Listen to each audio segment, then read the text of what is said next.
Un pays où un président ne peut être élu sans l'appui des religieux, où il peut faire démissionner un Premier ministre et aussi un procureur de la République.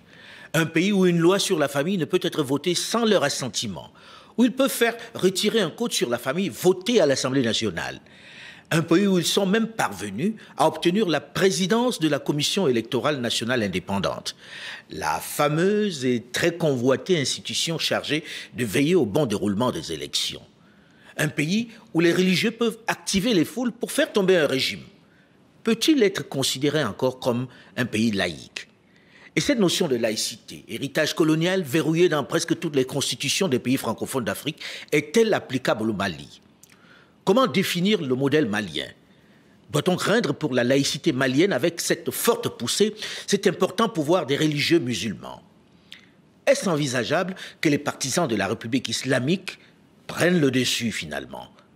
Bonjour à tous et bienvenue dans le débat africain qui est ce dimanche à Bamako, en marge du mini-forum qui, pour des raisons liées à la pandémie du Covid-19, a choisi de reporter le grand rendez-vous, le vrai forum de Bamako, au mois de mai prochain, mais qui a néanmoins décidé d'aborder un certain nombre de thèmes plus souvent en distancié, comme on dit aujourd'hui, par Zoom. Plusieurs invités sur ce plateau consacré à l'épineuse question de la laïcité au Mali. D'abord, le docteur Madi Ibrahim Kanté, enseignant-chercheur en sciences politiques à la faculté des sciences administratives et politiques de Bamako, chercheur au Timbuktu Institute. Docteur Madi Ibrahim Kanté. Bonjour, docteur. Bonjour. Notre second invité est Maître Muntaga Tall. Maître Muntaga Tall est avocat, ancien ministre et ancien député. Bonjour, Maître Muntaga Tall. Bonjour, Alain. Merci d'être là. Merci. Notre troisième invité, le seul chrétien, minorité religieuse dans ce vaste territoire à 95% musulman, est Jean-François-Marie Camara, membre des jeunes chrétiens de Garantibourou, un quartier de Bamako. Jean-François est également chercheur en sciences politiques à l'Université des sciences juridiques et politiques de Bamako. Bonjour Jean-François-Marie Camara. Bonjour M. Foucault. Je rappelle que vous êtes membre d'une association chrétienne. Voilà. Chercheur aussi à l'Université des sciences juridiques et politiques de Bamako. Parfait. Quatrième invité de ce plateau de Bamako, Dr Amadou Koné, imam et professeur à la faculté des sciences. Bonjour, monsieur Amadou Koné. Bonjour, monsieur Foucault. Merci d'être là. Merci. Alors, j'ai envie de commencer de façon un peu, on va dire de façon un peu brutale, en posant la question. Est-ce qu'on peut dire que le Mali est un pays laïque, même si c'est écrit dans la Constitution? Je m'adresse par exemple à Maître Muntaga Tall. Merci. Je pense qu'il faudrait d'abord s'entendre sur la définition de la laïcité. Il n'y a pas de définition universelle. Pour ce qui me concerne, la laïcité, je rejoins le professeur Maurice Glélé. Il dit que l'État laïque n'est pas l'État religieux. Ce n'est pas l'État irréligieux, c'est l'État religieux qui se met à égale distance de toutes les religions, mais qui ne rejette pas les religions. Ça, c'est l'État irréligieux. Oui, mais lorsque les religieux interviennent alors, j'arrive dans le processus. J'arrive à ce niveau. Pour ce qui concerne le Mali, il y a beaucoup de clichés qu'il faut démonter. Il y a énormément de choses qui se sont passées pour l'élection des présidents de la République, pour le départ d'hommes politiques importants, des présidents, des premiers ministres, pour la CENI, pour d'autres choses, qu'on a vite fait de mettre à l'actif des seuls religieux. Ça n'a jamais été vrai.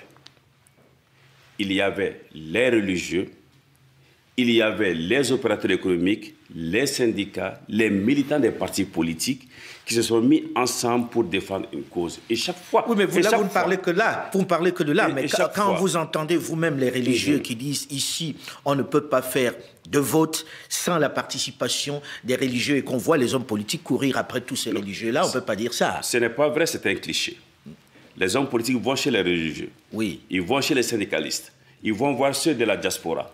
Ils vont voir les opérateurs économiques. Ils vont voir les jeunes et les femmes. Maintenant, partir de là, pour tout ramener à une catégorie sociale, c'est une forme de stigmatisation qui n'a pas lieu d'être. Il faut faire attention parce qu'on en tire des conséquences qui ne sont pas vraies et qui déforme Oui, mais là, tout totalement le les monde débats. a vécu ce qui s'est passé ici. Ce que vous dites était valable sous Modibo Keïta dans la période socialisante de ce pays. Mais on a vu des religieux ici qui ont pris énormément de poids. Je n'invente quand même pas ça, docteur Non, Kanté. ils ont pris du poids, mais ils n'étaient pas seuls. Docteur Kanté. Oui, effectivement, quand on regarde la situation du Mali, c'est complètement différent parce qu'on ne peut pas faire une comparaison entre le Mali, par exemple, à un pays arabe ou dans le Moyen-Orient, non plus à un pays européen comme la France. Absolument. Pourquoi? Parce que quand on regarde déjà dans l'histoire du Mali, on trouve l'islam avait déjà un rôle. Et puis aussi, ce qui est l'islam aussi qui avait déjà comme une laïcité, parce que qui a laissé tout le monde à exercer ce qu'ils veulent par rapport à leur religion, par rapport à leur culte, sans problème. Alors, si on retourne vers ça, je pense que c'est une solution par rapport à la situation du Mali. C'est pour cela qu'on ne peut pas dire le Mali comme un pays islamique. Pourquoi? Parce que déjà, ce n'est pas l'islam qui est là comme une loi, ou ce n'est pas l'islam qui est là comme le pays, comme l'Iran, par exemple. Bon, on voit déjà il y a une grande différence entre le Mali et ces pays-là.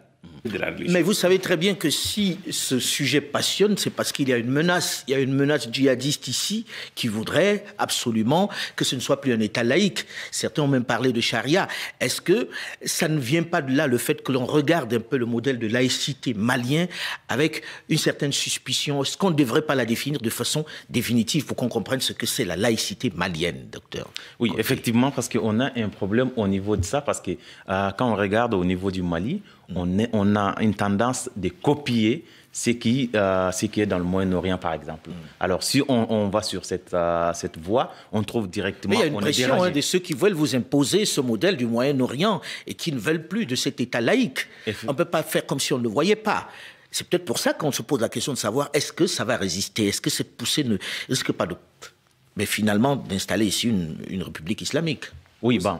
en réalité, si la population malienne décide de prendre une bonne voie, sans copier ce qui se déroule actuellement dans le Moyen-Orient, on voit que le changement arrive. Pourquoi? Parce qu'au niveau du Mali, chaque fois quand la population se mobilise pour contre quelque chose à l'intérieur, par exemple au début du terrorisme, ici au Mali, on trouvait que une partie de la population malienne qui était pour, et aussi on trouvait aussi, par exemple, il y a beaucoup de groupes terroristes qui ont été créés à l'intérieur du Mali, avec le leader malien à la tête. Alors c'est à partir de là, les Maliens ont compris que vraiment, ça c'est pas notre modèle à nous pour prendre ça. Tous les Maliens? Pas tous les Maliens, une partie. Non, c'est pour ça que je pose la question. Effectivement, une partie de Maliens qui ont vu exactement. On ne peut pas être dans le monde comme monde Moyen-Orient. Alors, de prendre l'islam comme terrorisme, d'utiliser ça au Mali pour essayer d'établir un État islamique. D'utiliser plutôt l'islam, parce que quand vous dites, puisque ce n'est pas l'islam ce qu'il propose en réalité.